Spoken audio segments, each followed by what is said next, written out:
చిన్న పిల్లల నుంచి పెద్దవాళ్ళ వరకు కూడా అందరూ ఎంతో ఇష్టంగా తాగే ఫ్రూటీని ఇంట్లో ఫ్యాన్సీ ఇంగ్రీడియంట్స్ ఏమీ వాడకుండా తయారు చేసుకోవచ్చు.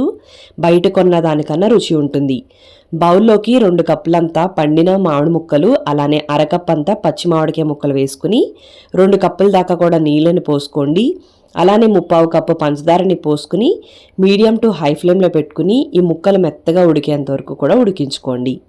పండు మామిడికాయ ముక్కలు ఎలాగో మెత్తగా ఉంటాయి కాబట్టి పచ్చి మామిడికాయ ముక్కలు మెత్తగా అయ్యలేదో చెక్ చేసుకుని ఈ విధంగా మెత్తగా అయిన వెంటనే స్టవ్ని ఆఫ్ చేసేసుకుని ఇది పూర్తిగా చల్లారేంత వరకు కూడా పక్కకు పెట్టుకోండి.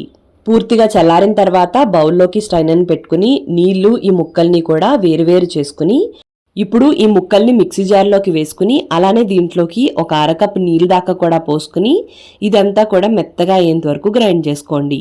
గ్రైండ్ చేసుకున్న దాన్ని కూడా స్ట్రైనర్లోకి వేసుకుని వడకట్టుకోండి. ఎందుకంటే పచ్చి మామిడికాయలో కంపల్సరీ పీచు ఉంటుంది కాబట్టి. ముందుగా మనం వేరు చేసి పెట్టుకున్న నీళ్లు కూడా దీంట్లోకి కలిపేసుకుని విస్కర్తో కానీ మజ్జిగ కవ్వంతో కానీ ఇదంతా కూడా కలిసేలా కలుపుకోండి.